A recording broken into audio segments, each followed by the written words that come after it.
Hello everybody, I'm Jan Sewell, I'm a hair and makeup designer, and welcome to the Craft of Makeup and Hair Design, part of the BAFTA television, and this is the sessions that are supported by TCL.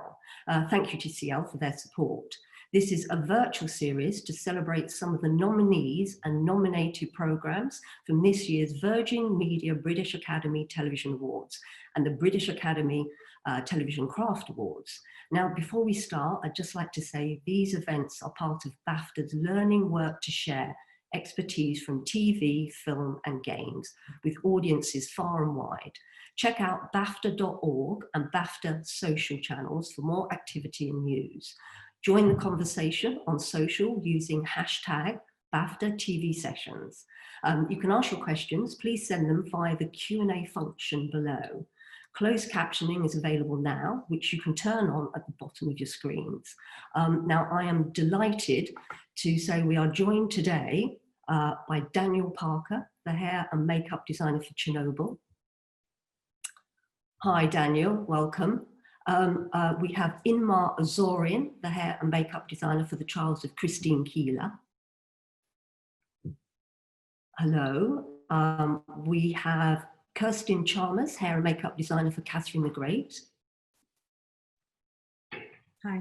Hi. And Loz Schiavo, who is our hair and makeup designer for Peaky Blinders. Hey, hi. Welcome everybody. I hope we will hear each other. Congratulations, huge congratulations to all of you. Fabulous shows. I enjoyed re-watching all of those programs. What I wanted to talk about is, as designers, I love to hear about how we all and how everybody approaches their programs, how you start the process. You know, there's research, you have your conversations with your director, and of course we work very closely with other department heads. You know, the hair and makeup, the costume designers and the production designers. So I'd love to hear your thoughts on how you started. I mean, maybe Daniel, do you want to start? Yeah, I mean, you're saying how I start each individual project.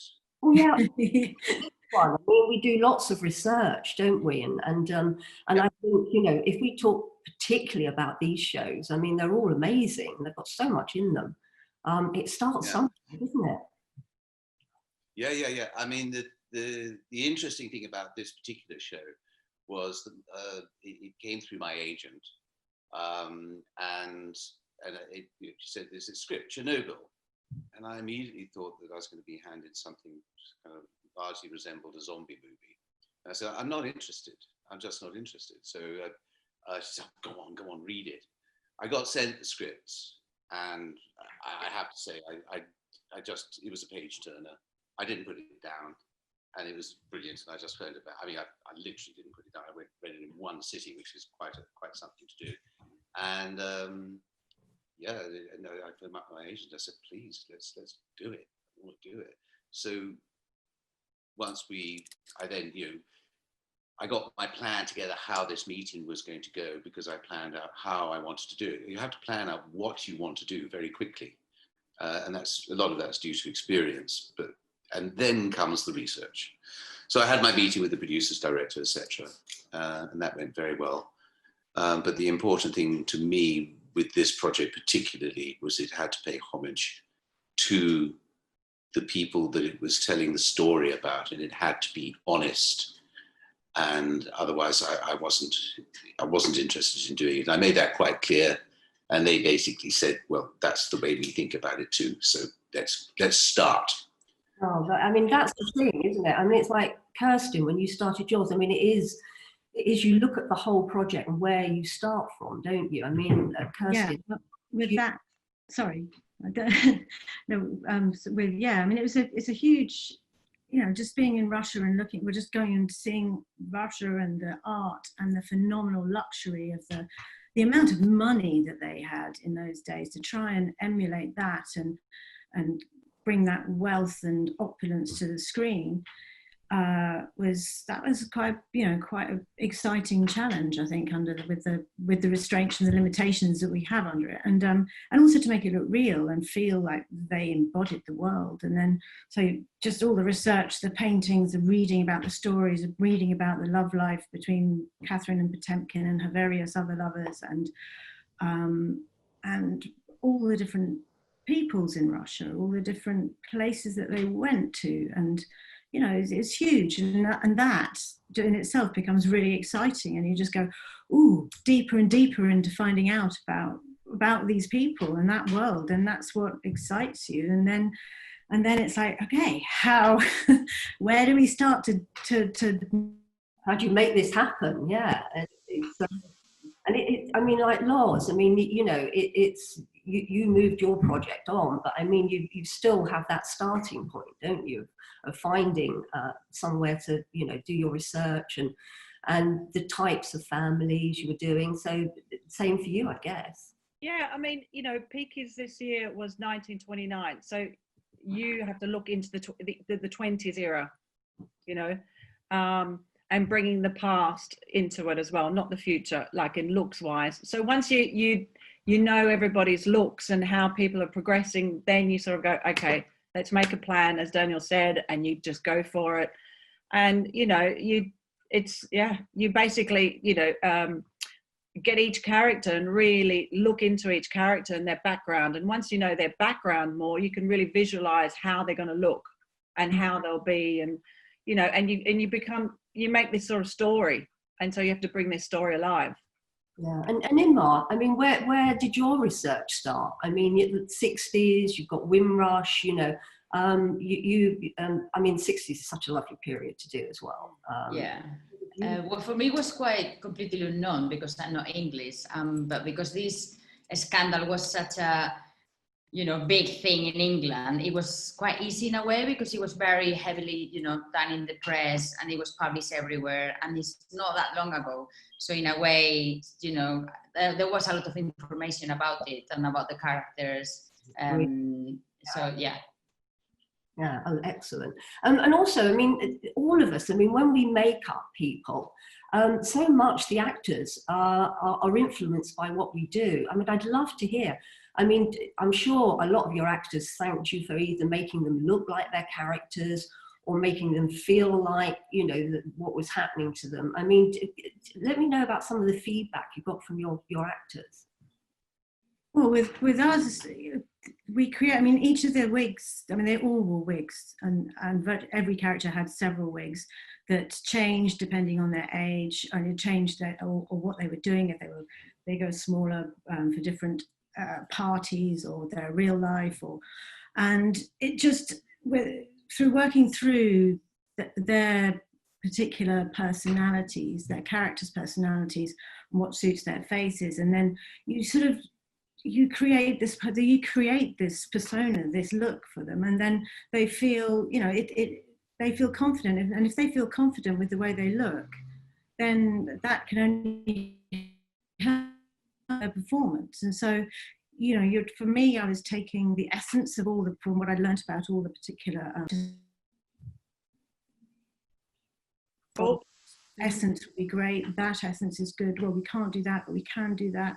And then you create this sort of good, hopefully a new but interesting, exciting version of the real person that we're trying to be. And they get, they put it on and you see them transform in the chair, physically and also mentally. They're just suddenly Catherine, I mean, Helen would come in and she's just fabulous, fabulous actress. She comes in as herself, and then by the end she's like, and I have arrived, It's great to see, isn't it? I mean, Daniel, you must have seen it as well with your actors. Yeah, I've seen it many times. But it's part of what we do. I always describe us as a prop man to the face, and secondly, a prop man to the body. We give the actors the instruments that they need in order to produce their work. We give them that, and we also give them the confidence in the makeup room in the morning to go out and face whatever stuff is going to be thrown at them throughout the day. But I think also something that Loz was saying is very interesting is the fact that period, you know, we're all here for period work, which is fantastic. I mean, it's lovely, and we all love doing period work. Wow. But period, and also all the projects that are very, very nicely done, in so much it's not, this is 1960, this has all got to be 1960. Mm-hmm. As like with the Russians, you know, I mean, I had to give everybody a wig, because we were dealing in this period, and actually like with Kirstin shooting in Lithuania, and they all have short hair, the men and the women also have bright red hair. Yeah. So everybody had to be wigged. But I was dealing in 1986, but no, it was actually 1978. Mm-hmm. So one has to think of the period outside the box. And that's one of the other challenges we get with the research. We're going back and forward in time. You're going back in time. Not everybody is the fashionable look of that year. It's, you know, people have hairstyles from 20 years ago, from whenever they were young. They don't change necessarily. Or everybody changes. Yeah, it's some people never change their hair throughout their entire lives. Exactly. Yeah, I mean, you get people that I've had this hair forever. And Inma, I mean, you know, you're actors. I mean, you had a couple of very young girls in that. I'm sure you had to change.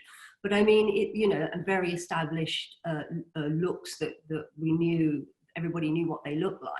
I mean, did they bring something with them? Did your actors come in and bring ideas? And yeah, I always try to talk, you know, like kind of include what their ideas as well. So I kind of have my ideas and say, okay, let's start a conversation. What would you feel comfortable with? Because I think they have to be comfortable with what they are having as well.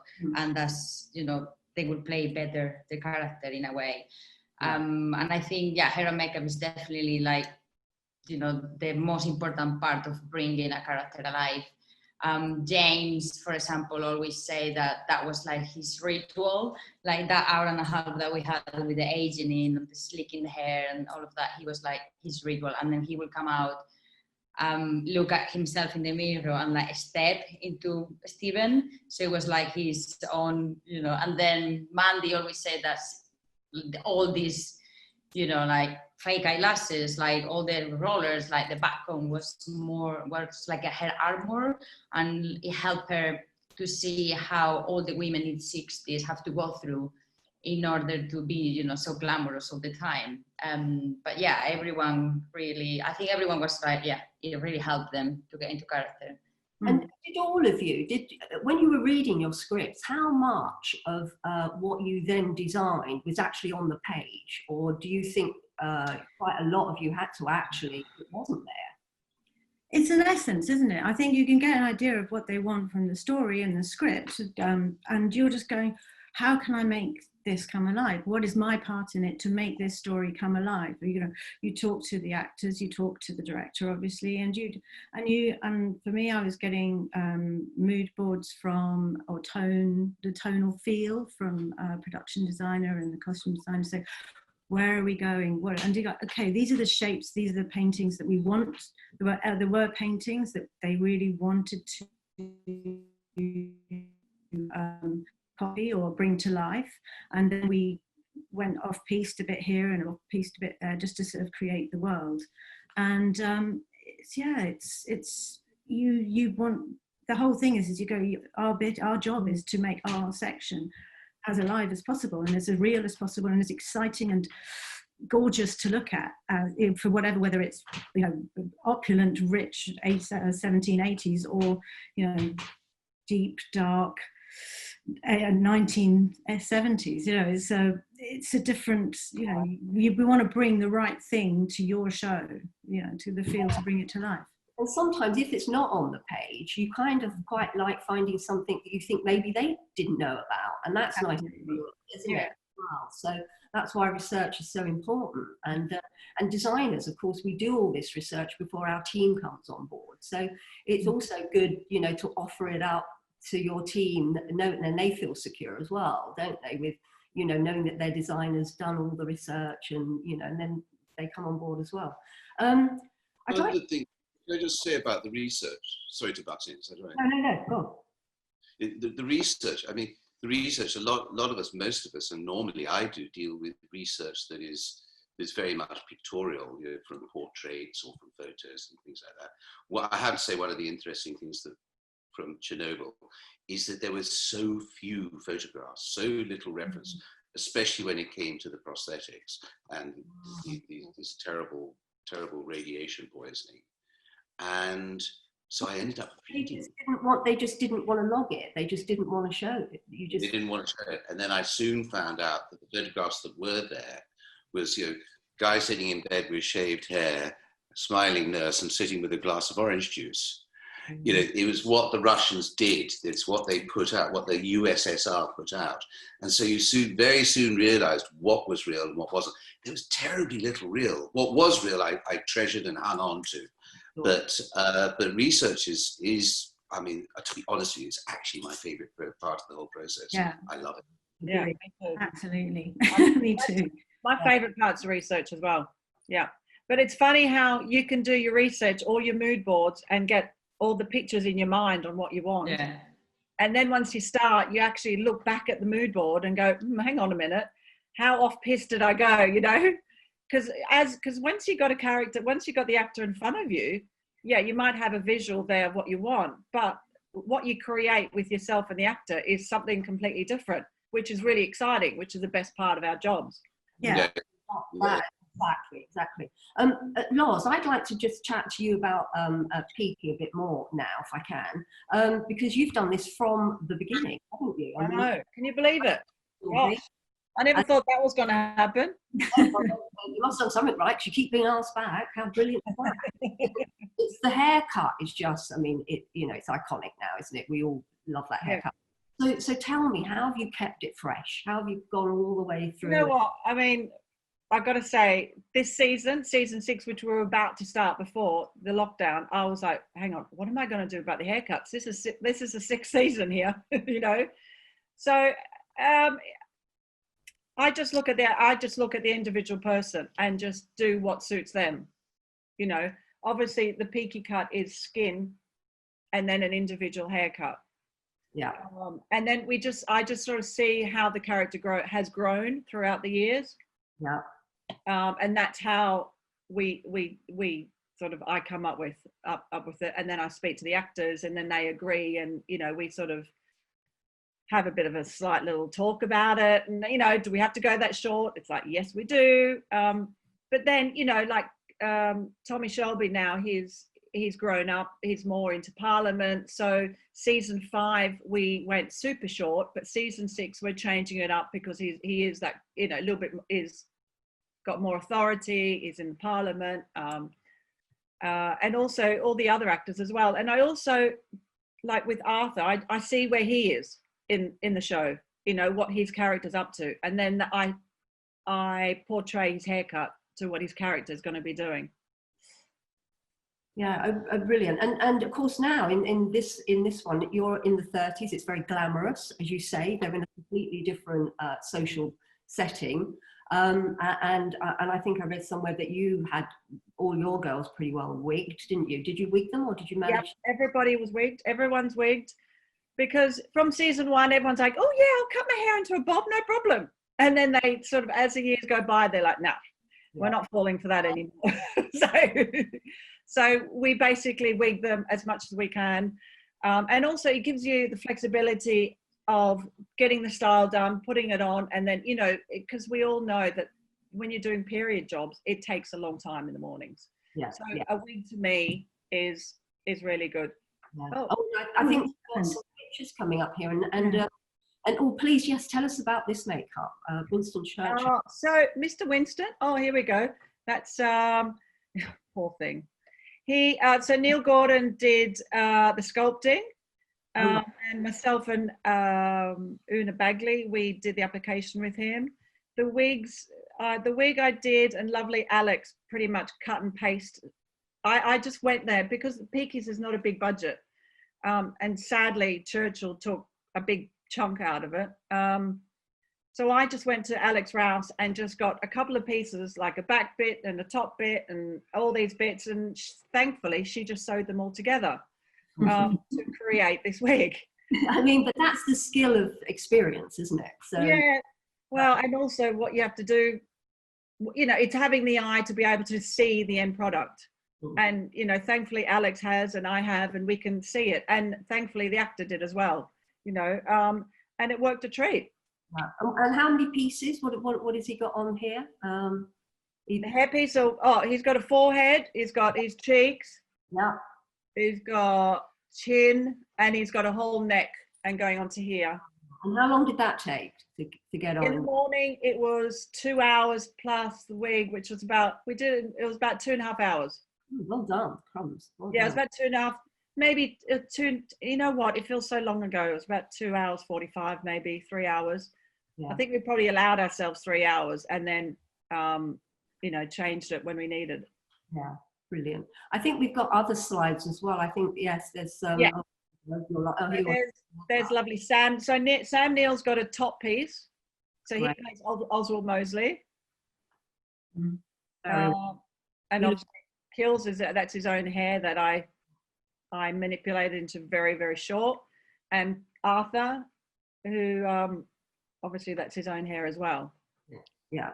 And you were saying they're not that key. They how do they feel about having it cut really short for their days, for their own life? You know, every year I always get this at the end of no, Loz, I'm not going to get the peaky cut next year. I'm like, okay, all right. But when it comes to it, they're like, I know, okay. And But, also, you know, this season's about 10 years moved on, isn't it? So from the original. Yeah. So we started season 1, 1919, and season 6 is going to be 1933. Oh right, okay, yeah. Yeah. So it's between the wars, isn't it? It's Yeah. between the wars, yeah. And I believe we got some more images as well of your lovely ladies. Are gorgeous. So that's all at the ballet. That was so much fun to do. It was so brilliant. And did you? Because I watched that episode and I just thought the ballerina looked fabulous. Did you have other ballerinas, or did you just? No, we had a couple of other ballerinas. But mainly it was more her. Yeah. And not a real. Hear Casey yelling, but I'm just trying to ignore it. Oh, okay. All right. But no, I mean, well done. That all looks fabulous. Maybe I get chat to Daniel now. If we could go on, Daniel, if you could give us a little bit more information about Chernobyl. I mean, we do, you know, obviously all those awful radiation makeups, which are amazing, and we've talked about lots, and I know you and Barry work very closely together on that, but I'm also quite keen to hear about some of the other things that you did on the show, because there was one episode where I saw the miners and I just thought they looked brilliant. I mean, that amount of dirt. I mean, sometimes you have to be like really brave to do that, but they look terrific. So, I mean, I can't imagine what the continuity was like, but tell us. The miners, yeah, the miners were definitely a series of entertaining events. All absolutely bloody lovely anyhow. I mean, we had some great makeups on that because we had premature aging, we had people going bald, we had all different types of radiation, all different types of things. But so many people bring up the miners, and it's great because they're such amazing characters and such a strong set of group. There's such a strong group within the film. They're almost one character, and there's two stories about them basically. One is, yes, they were covered in coal dust, and that was a real coal mine. And it was outside Kiev, and it was a windy day. So anyhow, I told my team, you know, right, let's black them up, you know, and get them out there. And they start off as interiors, and there they are telling this joke, all gathered around in interiors, and then the member of the Politburo arrives, and they all wander out with an attitude. And the wind gets up. Every take, they get blacker and blacker. And blacker. Well, I loved it. It was a complete nightmare. And so there we were with my team going, come on, take this off. And you knew by the time they came out again, they would be just as black again. So it was more to do, it was actually, we did it, but we didn't do it enough.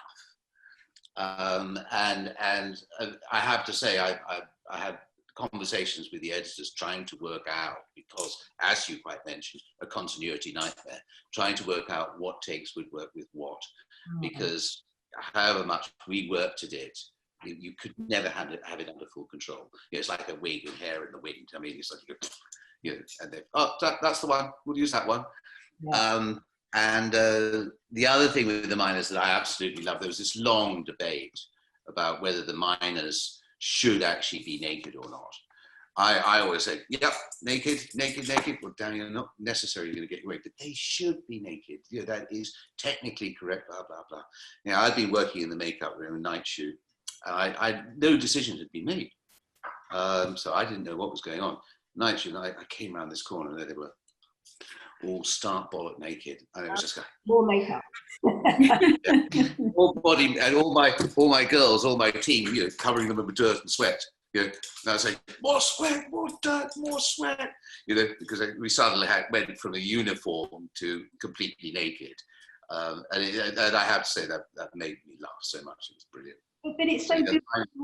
It showed how more vulnerable they were, because they were already going and probably going to get very sick, and continue. So I think it added so much to the story of it. Yeah, it's a mixture of vulnerability. I absolutely agree with you. It made them look very vulnerable, but it's also tradition. It's also Russian. And they were a great group. I mean, a lot of them were Scottish actors, and they were and it's my old friend Jim Cosmo and Alex, I can't remember his name at the moment. They're absolutely fantastic, great bunch. But yeah, we had a lot of different things to do, and I have to say everything was a challenge. And again, lack of money, lack of time, like we all go through, especially with television. Yeah, I mean, it is making choices, isn't it? What to spend your money on. But tell us about the premature aging, and how did you do that? Well, premature aging was fascinating, because it all starts off with the character of Negasov, played by Jared Harris, brilliantly played. I mean, all of the actors were phenomenal. Yeah, you can see him down there at the bottom.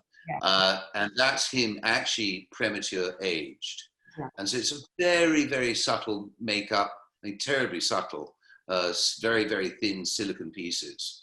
And he puts his hand through his hair at one point, and this hair comes out.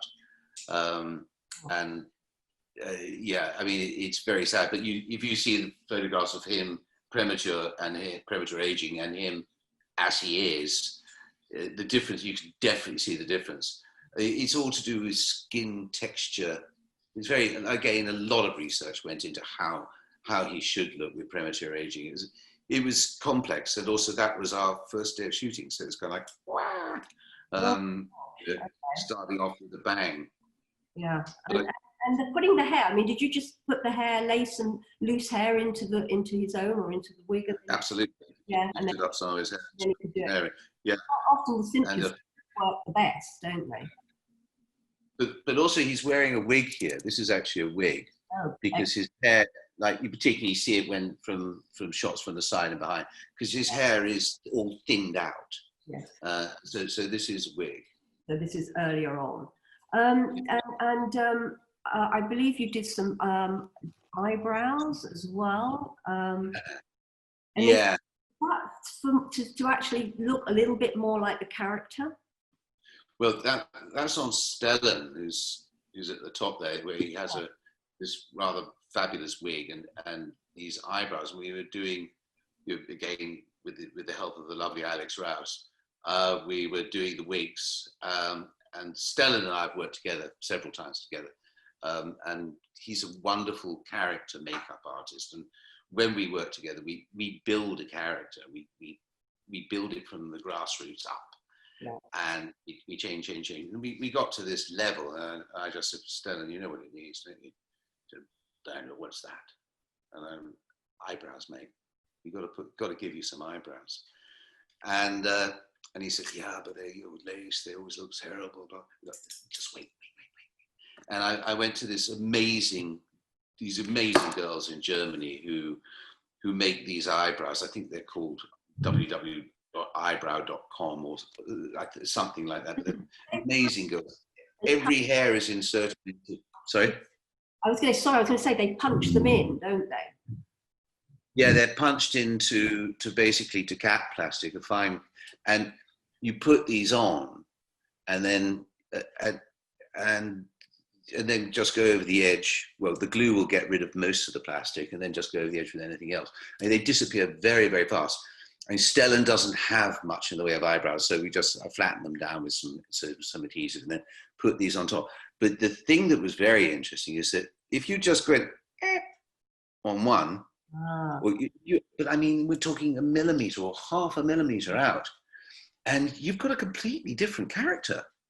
And so with these massively fragile things and 2 pairs of tweezers, you're trying to put it in place. The makeup wagon is going every time an AD walks on, and you go, ah! And but we did it, and it was fantastic. I started off doing it, and then my right hand, Natasha, she ended up doing him for the rest of the movie, and until the end, I actually took him over again. Yeah, I mean, it's always it is these little things that make all the difference, isn't it? Yeah. And I have to say that the eyebrows, the girls, the work they did, every eyebrow, every single hair was the same, identical every time. Yeah. Phenomenal work. I can't even begin to tell you how many times I've thanked them. And Stellan wrote to them, and Stellan at the Golden Globes even mentioned it. Mentioned me and the eyebrows at the Golden Globe. And then Tom Hanks mentioned the eyebrows at the Golden Globes. You steer the wall for the eyebrows, not for me. Yeah, exactly. Once, aren't they? They're just used once, and then you have to have another pair. Is that right? Sorry? They're used once, and then you have to have another pair. Yeah. They're like prosthetics. You use them once, and then that's it. So that's a little bit allocated to that. Yeah. And then I see you've got Emily there. Emily, lovely Emily. I mean, all our actors were so fantastic. Yeah, brilliant. Yeah. Emily. Pardon? Tell us about Emily. I mean, own hair, wig. She was one of the few people that wasn't wigged, and it is her own hair, but with an extension in it. Yeah. Which was beautifully done by Julio, who we all know. Yeah. And the colouring was done as well. A lovely colour. The thing is that this was to portray a character that actually had to encompass a number of people within the story. She was the scientist, but it was actually to encapsulate a number of scientists, but you couldn't have them all within the script. You'd be going on forever. Yeah. So her part was very interesting, but she had to come over as being rather sophisticated, gentle, beautiful person, but so not stupid. And so the makeup and the hair was all there to help portray that, but again, very period. Yeah. So interesting to do. Yeah. So you were saying earlier on, though, about how there wasn't that much real reference for you. So when you were looking, yourself and Barry, when you were looking at referencing for the burns, the radiation burns, I mean, was that fairly horrendous to look at? Or are you quite good at that? Are you quite good at looking at those kind of pictures and just seeing them as how you would recreate them? I think the thing is that when I was doing it, I was more fascinated, and thinking of how I can make this work and how I could do it, give everything, justify everything, and make it all correct, without becoming gratuitous, without becoming ridiculous. And it's a very fine line, because it could easily just one thing wrong and it flips into a zombie. And I did everything possible to avoid that. But the thing is that, so the research, I was just looking and looking and looking, reading and reading and reading. I actually then for 3 weeks I was doing research for about 3 months alongside doing other stuff. And so I got a researcher on for 3 weeks because it was just too much to handle. Mm. And she did a great job and managed to separate things out for me. And it was a lot of reading and what happens to the skin, what happens underneath the skin, what happens on a molecular level, an atomic level. And that's what it's all about. If you can understand that, then that's what I understood, and that's how the prosthetics came into being, because it's not about what's happening on the top of the skin, it's what's happening inside the body. Yeah. And so it's to portray that. And the amazing thing that I found was that by doing all the reading and getting all of that right, I did actually create something that is actually 100% correct, which amazed me, because at one point I was concentrating so much on the reading that I didn't really look at the end results quite as much until I'd done it. And then I realized that I got it right. I was very happy, and it's not often I'm happy with my work. I mean, that's the same with all of us, isn't it? I mean, we often keep thinking, oh, I'd quite like to do that again. But, you know, obviously you can't if you've got a cast that's massive. I have to say it's one of the rare instances where I don't want to do it again. Thank you very much. No, Inma, I'd like to talk to you, if I may, about Christine Keeler. Fantastic period, 1960s. You've got the Windrush generation. You have got the class system. And you've already said earlier on that not being native British, you know, or you're looking at referencing, you're probably looking at it from a fresher point of view, I don't know. But I mean, tell me about Christine Keeler, how your characters, what they brought, and also I'm quite interested in the colour palettes between Christine and Mandy, the two leads. Mm-hmm. I mean, for me, it was all new because I'm quite a new designer. So in a way, I had 2 weeks of prep, so it was all very rushed and quite stressful for me. But I was, yeah, I came quite late into the project, so it was very, stressful. But yeah, I talked to the producers, I talked to the director, and to get a very clear idea. And I'm very, like, I don't know, I can see things in my head and I just like kind of portray them. So I talked to Pam. First thing I did is I talked to Pam Downs and her supervisor, Rose, the costume designer. And I just called them and I was like, you know, help. And they were super helpful and really, really nice. So I kind of got an inside view of what the, you know, the color palette was going to be and what kind of shapes, because in the 60s and in every period, I think shapes are really important. So for me, like looking at all the outfits that she had chosen for all the scenes, it kind of made it really clear what kind of hairstyles and makeup they had to wear.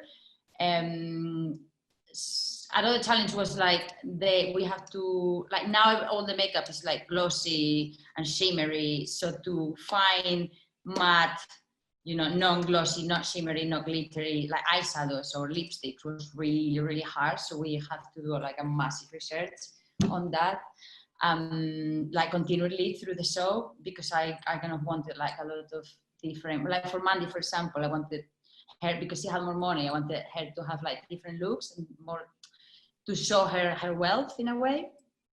And for Christine, she was, you know, a bit more wild and kind of like a lost soul. So I could get away with more, you know, like cool colors, like browns and like everything, like all the matte mauves colors on the eyes as well. And then Mandy was more like pinks, like baby blue, baby pinks. But yeah, I think like me and costume like were really, really close. And I'm so glad, you know, like we got on fire basically, and it was really helpful for me. Well, so yeah, I always attended to the fitting costumes as well to kind of get a, you know, proper idea of to kind of visualize everything in my head. But yeah. Yeah, I was going to say, because what's lovely is that quite often what they do, costume and producers start way before us.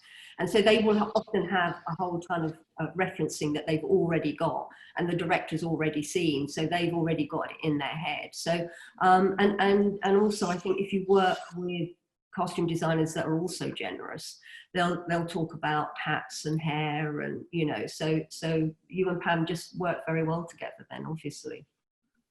We did, definitely. And even hair accessories, because our budget was quite small as well, so we have to kind of create our own hairstyles with our own hair accessories And luckily I've been collecting, you know, tats all my life, and like a lot of things I find. So we were like spraying them, like making these slices, like from cheap, you know, in the afro shop, these cheap slices, and like gluing like cheap jewelry from the charity shops and like painting them. And then I would show to Pam, it's like, what you think? She was like, lovely, you know. So we could make the difference between, you know, the like classes as well with those accessories, and the hats that she, you know, had made were beautiful as well. So yeah, to complement those hats with the hairstyles was, you know, quite beautiful. I really like doing that basically. Yeah. And talk about, there was a lovely scene in a jazz club. Tell us about that, because that looked great in there with all your characters in there. We were basically, I didn't have much of a stock of wigs, so we have to buy a lot of padding, you know, like frizzled black hair and afro hair, and we just made our own paddings, because obviously in the 60s it was a lot of like beehives and fawns and all of that. So we end up making a lot of hair pieces and like from cheap wefts to create, you know, like maybe a longer hair or like a beehive. So yeah, I kind of, on that scene that you're saying, I really wanted to see the difference between the working class and the upper class. Yeah. So these people in the club were more disabled, a bit more loose in a way, which the upper class were all really like prim and like, you know, perfect, kind of like unreal. So this was more, I think it was really fun to do actually, because you could like have a bit more of a play with them. But yeah, it was all, you know, like we were creating like every day. It was a challenge basically. Did you have big crowd scenes like all the time? I mean, was that quite a lot to do, quite a lot to manage? I had a crowd supervisor, Catherine Warren. She was amazing. So I kind of handed over to her, and I was like overviewing, you know, like the looks that we were creating. But I mean, we had like the best hair and makeup people from Wales and Bristol, and I have to thank them so much because they were so helpful. So yeah, we did have a lot of big scenes, and but it was easy. Like it was really easy. Like everyone knew what to do and like just get on with it. I had like mood boards all the time from what I wanted, you know, on each scene kind of thing, and they just reproduce it beautifully. Good. I think we have photos of it. I don't know if the girls can pull them up for us, but here we go. I think we've got some photos. Oh, tell us about this. This is one of your characters. That's Anthony playing Lucky. So we have to shave his head every day, his beard, and then like we kind of glue the black frizzled afro hair to kind of create a receding hairline, because we already had a ball cap with Ben Miles, and so it was going to be out of the budget. So I asked Anthony if he would be up for doing this, and luckily he said yes. He was very nice, and yeah, he texted me the other day saying that, you know, getting into his character, the makeup really helped, you know, with the scar and the receding hairline, and it was like one of his favorite makeups that he ever had done. So yeah, it really helped. Well, that was going back to what we were talking about earlier, wasn't it? It's how much how much makeup can help, and God, how brilliant to do that. And what did he just wear a cap in his normal life? Did he just put a? Well, he kind of grow, you know, like he was all shaven, and like, at the beginning he was like not happy about having it. I was like, it's either that or you're gonna be in makeup, you know, for 3 hours every time you're here, like with a ball cap, blah blah blah. You choose, and at the end he went for this. But yeah, he wore a lot of hats. And yeah, look, here are your lovely ladies. Here they are with the hats we were talking about. Mm-hmm. And any more information on Well, for Mandy, I mean, her character is so beautiful. You know, she's always like spotless, spot on, like really, you know, pose and glam. So it was really nice to do her every day. I had like different lashes that I chose for all of them, so they will become part of their character as well. Mm-hmm. And like she fall in love with her lashes so much, she will go home with them every day. And then Valerie, like Emilia Fox, we read in a book that her son wrote that he remembered her with a red lipstick all the time. So not on that picture, because this was like at the end of the show, which she would kind of grows in another way. But I tried to have her always in a red lipstick, because that was kind of her statement kind of thing. Yeah. And she was like more like a all vintage beauty kind of thing, because she was an old film star. And so I always had that kind of 40s wave, or quite romantic kind of like siren wave kind of thing. And she was quite made up as well every day. And then Mandy, Christine, obviously she was more wild, and I quite like her progress from being an innocent girl. I think she was like 19, 18 when she met Steven. And then she goes into more like a showgirl, that she started playing more with makeup. And even when she removes the really bad makeup that she does to herself in Steven's house, and she becomes more like a woman kind of thing, but she's still a child because she was really young. Yeah. And then like her journey, like I think I kind of try to, to see in the makeup how she transformed into like the little girl into more like a mature woman when she's in court, and she's gone to Vidal Sassoon hairdresser, and she's trying to portray herself more like a mature lady, but actually she's still a child, like in a way. So it was, I just wanted to portray those kind of things in there. And did you, on Stephen's character Stephen, was there a little bit of aging on that? Did you do? Yeah, I use Bluebird aging for him every day. Yeah, so basically he's 35 and Stephen Ward was 55. Again, because of budget and time, and like producers say, we want something quite subtle. We don't want like full-on prosthetics. So I decided to go that way, with the aging, like kind of like fine wrinkles all over. And then his hair, we did save his, because like James' forehead is quite short comparing with Steven. So I kind of we were saving, like his hair every day and then like straightening, like blow drying and then straightening. So I think him and Ben were the longest. Like my men took longer in makeup than the women, basically every day. Well, you were lucky that all of them were so brilliant about letting you get their hairlines back. They're quite precious about that now. So that's James' hairline. He was like all safe in there. There's another photo here. Obviously, after he's tried to commit suicide or did commit suicide. Looks terrific. Yeah, no, it was such a great cast. Like everyone was so lovely, and really like they were encouraging my ideas in a way. I would always talk to them, and they were like, "Yeah, let's do it. It's fine. Yeah." So they were believers. Yeah. So Kirstin, let's talk about Catherine the Great. I mean, that's a huge cast you've got. And also, I mean, everything's important, makeup's important, prosthetics important, but would you say your hair was the biggest challenge? I read somewhere that you had 600 wigs.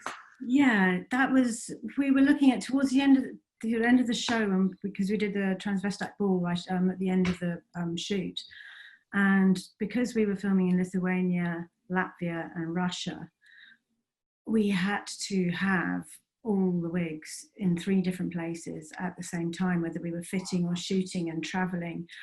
And of course all the soldiers wore wigs in those days, so they all had to be bought. So we had to get, and the budget again was okay, but it was nowhere near big enough to make everything, so we had to buy, I think we had 580 wigs. Oh my gosh. And so that okay. Sorry? That would be wigs that you bought and altered, and so you wouldn't get a wig store, would you? No, well that was the thing, is when I was on prep, I was here and I went around the various wig stores here for seeing what we could do for hires, and it's like, well, there aren't enough of the type of wigs that we want, especially the white ones. So I'm very lucky. I live down the road from PAX. I'm sure we've all heard of PAX. And they happened to have a whole load. Well, they had a couple of wavy white, creamy grey white afros. There was Remy hair, so it wasn't human hair. It's a sort of a mix, isn't it? And I was like, how many of those can we get, like, in a week? So I put a massive order for those in, and you know, they're all pretty, but I just figured that the colour was so beautiful, and they had a hard lace at the front, but that's kind of in a way okay, because that can be cut back and changed for everybody. And they're thinned out and sort of steamed and stretched, and so we could keep some of the wave in and change it, and then we could get them to fit each individual person. And then dress them all over there. So there was I had a fantastic team in Lithuania, and we had a production line. Didn't have a lot of prep. I think I had 7 weeks prep for it. So I did the work that I did, the prep that I did here was literally getting as many of the orders in as I could as quickly as possible for all the different things, and then going around seeing what could be hired. And then obviously for our leads, I think Helen Mirren had 6 wigs. They were on constant rotation from, you know, some that could be worn with a cage, some that could be worn down, and then for her slightly older wigs, slightly different colouring, and then for her older wigs, even much, much whiter. And Jason had about 3 or 4. He had, I think, 2 made, and then the rest were hired and re-altered. And so a lot of them, and then the rest were mostly hires and all bought from down the road and altered, added to. You know, the soldiers, for instance, they all had very long queues at the back in those days. And of course, that's extra hair. I was like, well, we can't afford the hair to put inside the queues and to do all of that. So I went and bought foam, just soft foam tubes, and sewed them onto the wigs, and then wrapped a ribbon around it, and then put a little tail of hair at the end if they needed the hair at the end. So it's just, so, you know, the wigs were all, and then dressed in, and then so I also used for padding. I didn't want any of the shine that all the loose fat hair that you can get, because it was so plasticky.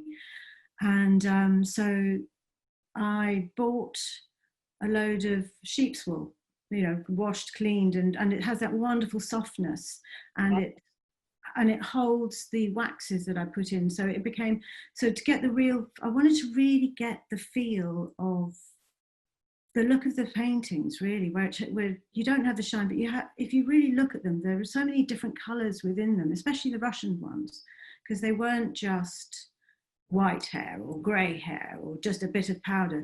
They have, especially the men, they have all these different tones. There were from horsehair, there were from yak, there were also some from human hair. And they looked so beautiful and individual. And I was like, oh, how can I do that? And so I made up some different waxes from beeswax and zinc powder and talc. And so that when you run the waxes through each of the wig as you're dressing them, you get different tones of the paste as well. So that helps the dissolve the colouring in a way, but it's not just as powder. It was lovely to do that. It was good. Fabulous, well done. No, I thought that too, and I saw somewhere that you actually painted on the star. Well, that was because when I was doing the research, it was quite funny just looking at because you know, in the early 1700s up to the mid 1700s in Russia and Prussia, which was all, I think Prussia was still part of Peter the Great's empire. They all look very much like toy soldiers. You see them with the white wigs, the long queues. And then I was looking at all the drawings and into the books about the uniforms and what they had to wear. And I found out that he's like, they have to have moustaches. And of course, that's very alien to us in Europe, in our lives. There was no facial hair. Well, that's what we were led to believe, that in those days there was no facial hair. But every single picture of all the different regiments had these black moustaches, and there was a directive in the uniform that they had to have a metre-long queue, and I saw drawings of them all sitting on a bench doing each other's cues on the hair, and then they had these little boot polish moustaches if they couldn't grow their own. So I was like, well, that has to be done. Because in soldiers, it's like, oh, it's brilliant. Yeah. I thought that was It's those details. It's those details that make the job really, really interesting. You're like, wow, let's do that. Let's see what it actually looks like. And you just think, this is crazy, but altogether, brilliant. You know, it works. Yeah, excellent. So tell us also about the transvestite ball. I mean, we got actors, you know, did they love it? Did they? A bit of both. They loved it and they were like, this is ridiculous. But again, it was Catherine loved a transvestite ball. And so she thought she looked really good in men's clothing. So there is, and we heard, and doing the research, the director and everybody done the research, and obviously the scriptwriter saying, well, that is what she did. So let's do it. What a fun, wonderful opportunity. So, but there's no reference as to what they did or whether they had the dresses, whether the men had all their dresses made for them, or you know, whether they. So our idea was that, and of course budget constraints, we used the women's dresses and we swapped everything over, and I wanted to keep. So that's why they all look a bit small and tight. And then I was like, well, let's get the biggest wigs I possibly can, but keep the colour, the tonal colours all pastel, and just use flowers and feathers, and just use, on their faces, only use the colours that they would have.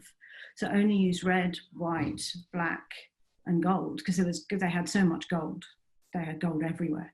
And when I saw the actual buildings and the palaces in Russia where they did all this stuff, you're like, well, it's got to be, we've got to go full on here, because it's so opulent, it's so luxurious, it's so extreme. It's like, let's just have more gold and on steroids and bring it on and just make it more and more and more. So we just had an awful lot of fun doing that. And then, but for the women, I wanted to make them look as if they were imitating Catherine as a man. So we again kept the palette. They all wore darker grey wigs, much like she wore her own hair, and did it in very much in a man style, and just did a sort of stylized theatrical man makeup, heavy eyebrows, dark eyes, and smaller lips, and that was it. So it became a very organized, quite minimal palette within a ridiculously over the top picture. Yeah, it was fun. Yeah, it looked fantastic. I also read somewhere that Helen Mirren gave you very little time actually to do her makeup. I mean, tell me how you achieved it. Was it 30 minutes? Yeah, she'd give us 30 minutes in the morning. So, I think we were allowed 40 minutes for her old age makeup. Oh, okay. So for when she's young, so basically Martina did her makeup and I dressed all her wigs. So because there was no way, you know, she's in virtually every scene, and she would often do. Here we have some pictures. Here we go, lovely. Yeah. So that's one of her younger looks with the crown. So that was the wig that was dressed up, so it had a cage inside it. Wow. And she's wonderful. She's very, very to the point and exact, no nonsense. So she comes in, makeup's on, hair is dressed, bandage put on. She doesn't like a lot of pins, so the wig has to be perfect. And literally goes on, glued here, couple of pins, even with the cage and the crown, which weighs about a kilo, and all of that, and then that's it, done. You know, no pins anywhere else except for, so even how the wig is dressed, it has to be very, very carefully done so that the balance of it is absolutely perfect on her head. And then she would have pretty much every day in the first 3 weeks, because we did all her interior scenes in her quarters in the first 3 weeks on the set in Lithuania. So she'd have 3 changes in the day. So we would often do young, old, and back and middle, or hair up, hair down, and then older. So it had to be very, very to the spot on to the nose of how we did it. Yeah. Oh, well done. She looked fabulous. Thank you. Yeah, she's wonderful. Yeah. Was she fun? Yeah, she's great. She's absolutely great. She's absolutely great. Yes. That's Gina. Yeah, that's Gina for the ball. Yeah. Yeah. So. Oh yeah, lovely Gina. Yeah, Gina. Yeah. Oh. She was great. So much fun. Yeah. It was good fun. Yeah, they're all the soldiers, so you can see all the moustaches. Yeah. Yeah, it was effective. Oh, here we go. Here's the ball. Yeah. And all you've got little bits all in the hair and yeah. Well, the fall. You know, everybody else has got fabulous feathers and birds and flowers, and the fall. He was like, you know, his wigs are basically stored. You know, he said he had a couple of wigs, and they would probably be stored underneath the chair on top, you know, just rolled up in a ball. And so his effort was just a few old sticks instead of beautiful flowers and everything. Everything is always cockeyed with him. They use them as props, I think, and so especially Clive and Kevin. He was just like, I don't like wearing your wigs. They put them on, take them off, and so the way that those wigs were dressed were very much, and in fact everybody's were very much to work with the character, with the personality of the character that they were portraying. So yeah, to make them look very individual. Excellent, thank you. Now I think we've got some questions. I'm going to try and see if I can pull them up here. We've had some questions coming in from all the people that have been watching. From a lady called Claire. If you are the lead makeup artist for a production, managing a team, how do you deal with the big name actors who has conditions in their contract that they will bring their own trusted makeup artists they usually collaborate with? So who wants to answer that one? Well, if that comes up, then you collaborate with them and you talk to them and you put out, you know, it's the whole process of designing is a collaborative process. So hopefully you make sure that everybody's on the same page, and you know, we're all working to the same end to create something fabulous, to build this story. So if it makes it easier and it makes the whole process work well, and hopefully all the ideas are coming from the same sort of place and want to end up in the same, you know, looking great at the end. So it's a collaboration. There's no way you can be an ego on this, I think. I have a question for Loz. How did the iconic haircut come about on your show?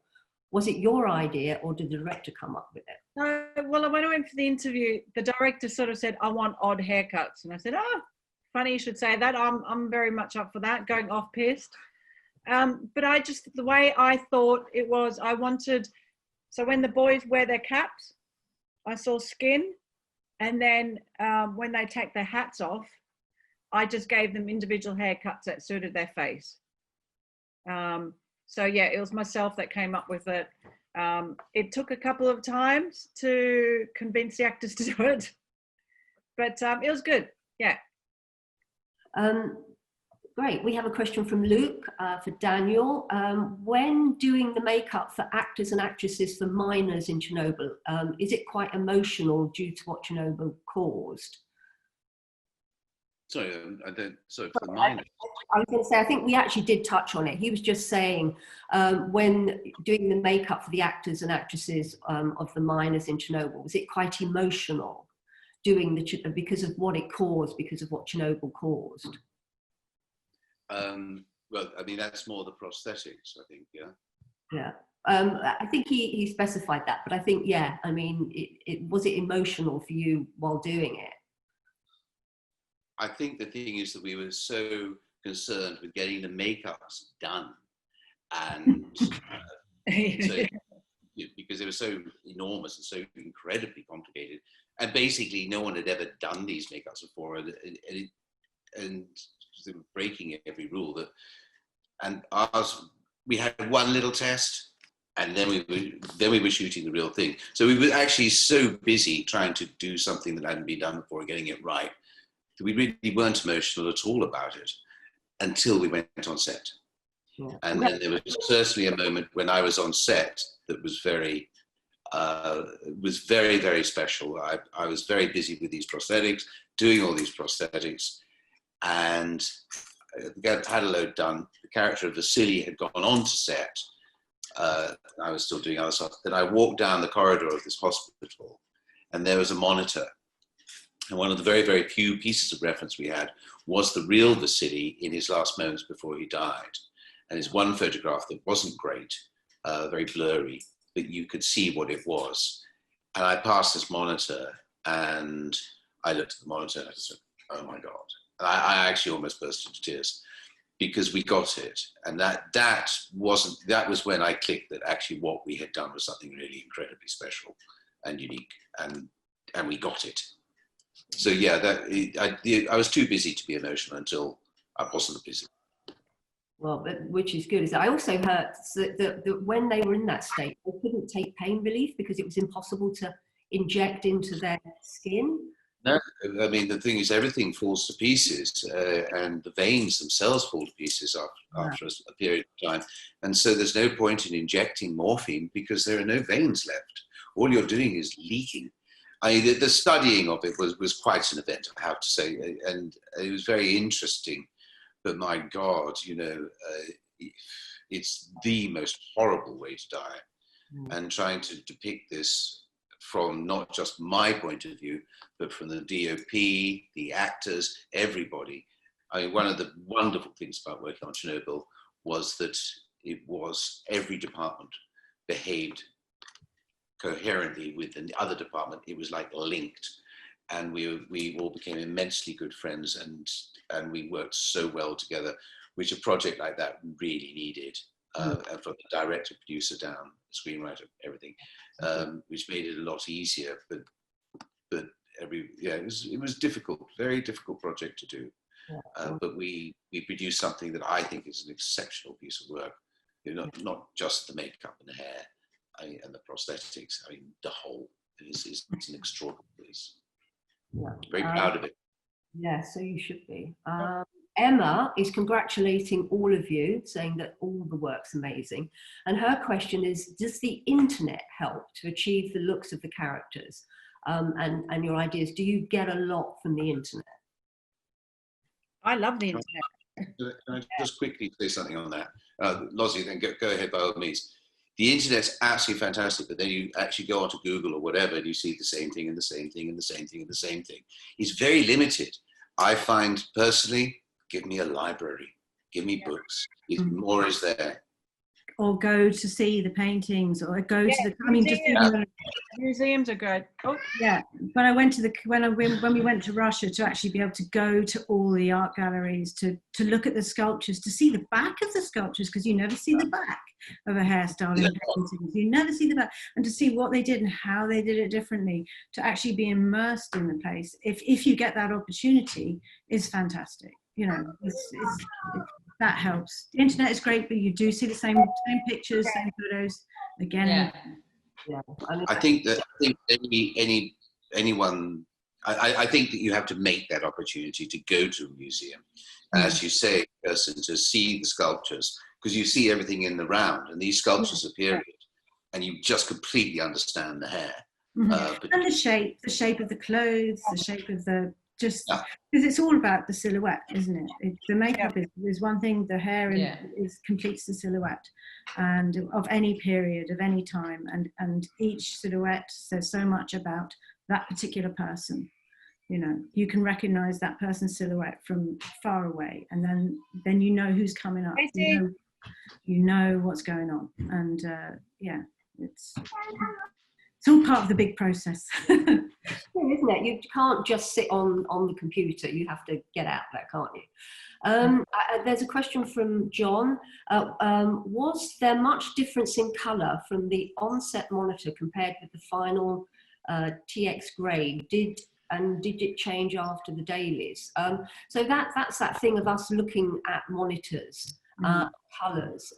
So I mean, how was it for all of you? For me, I would say that the on-set monitors were very good. They got calibrated. I think what happens quite often is when you see the final show and it's all being graded slightly differently, or they put the whole thing together. For me, it was always very vivid, but I think that the reds were much brighter in our final show than they were on the set. So I think, but I have no control over what they do or how they grade it later on. So you have to go, you can't say, I wish I'd known, because they possibly didn't even know how they were going to grade it at the time anyway. So it did, the monitors were good, but I think there are often times where the monitors are not good, and then you've got to go with your eye, because it's a shame when it's sometimes not. they look a bit too red as well. Yeah, and it's the same with sometimes, like for me, like the monitors will pick up the reds all the time. So if we did struggle a lot with the reds of the ball cap all the time, and we have to like kind of turn it down, and then we will see different lights, and it was we have to work really closely with electrics as well, and the lighting department, like to kind of make sure they will light it properly, like in order to see properly in our monitor and the director monitor. But once they grade it, they kind of added that vintage feeling to the whole show. So it worked really well, actually. So I'm glad. But I mean, the director of photography, the cameraman, I mean, I think makeup designers have very close working relationships. For that reason, don't they? Daniel, Helen is asking, what is the name of the place in Germany? Read the eyebrows. I think eyebrows. They're these lovely girls. I think it's www.eyebrow.com. I can look it up if somebody, if she wants to email me, she can. I'll look it up. The eyebrows were very special. I mean, they if you have a lot of eyebrow underneath, you're going to get in trouble. But they're very, very, very, very good. And these girls are lovely, and they do great work. Yeah, well done. A question from Laura. Thank you so much for the session. It's been inspiring. I wanted to ask how you decide whether you make a wig for a character or whether you keep their own hair. And does this decision sometimes change when you meet the actor and see what their natural hair is? I don't know. Well, I think it's an individual thing, isn't it? You find out, you meet the actor, you might have an idea, as we've all said, you have an idea about the character and how you would like them to look in the beginning. Then the actor turns up and it might be a completely different person that you originally envisioned it was going to be. So you have to take a part of the actor and a part of the character and work out what is the essence of those two people, and until you can create a new version of this character. So you might have to use their own hair, you might have to use a wig, you might use a piece. It changes and it evolves. I think there's no right or wrong. It's just whatever works best for the project you're on. It's also very character-led. You have to go with the character. If the character needs to have a certain look, or the actor decides the character needs to have that certain look, then that's what one has to pay attention to. Yeah. So I don't think we've got time for any more questions. I've got a couple of closing questions for all of you. I would like to know your favourite moment from each of your projects, and how it feels like to be nominated by BAFTA. So. Great. I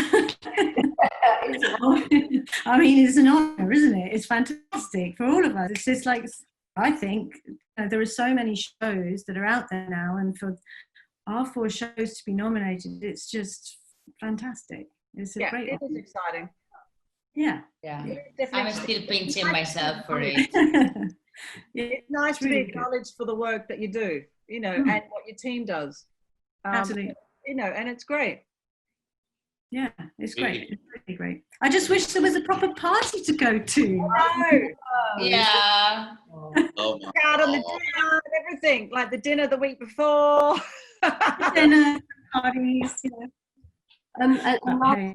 question. The last few months have really shown us how important TV is. And with that in mind, what do you see for the creativity of TV in the future? Oh, Parker? Personally, I think it's fantastic. I'm brought up and bred in the film industry, but I now do just as much, if not more, TV. But TV demands exactly the same quality as film, and we're doing these incredible mini-series and one-off TV films, and the demand for quality is so high. And different type of people. I personally, I love it. I absolutely love it. And I think, and the demand for it is there, and the writing is so good, and the shows, and you know, you get such good storytelling, and you want a wonderfully evocative, interesting thing to look at while you're telling the story. And I don't think that the creativity is going to get any less. It might be a little bit challenging over the next few months, hopefully only in a few months, and then we'll all be back in whatever this new normal is going to be. But yeah, I don't think it's going to stop. Some things are good for TV, some things are good for movies. But what TV's enabled us to do is, or enabled the writers and directors and producers to do, is actually open up the field, which gives us more to play with. Yeah. Lovely. I think we're running out of time, guys. I want to say thank you so much. It's so brilliant listening to you all. You're all so accomplished. You're so, you know, you all absolutely, congratulations. And I just want to thank you all. I want to thank our supporting partner for this session, TCL. And coming up next in the series is The Making of the Virtues, which we can tune in on Zoom and YouTube. So just thank you, everybody. It's been great. Thank you. Thank you very much. Thank you so much. And good luck, everyone.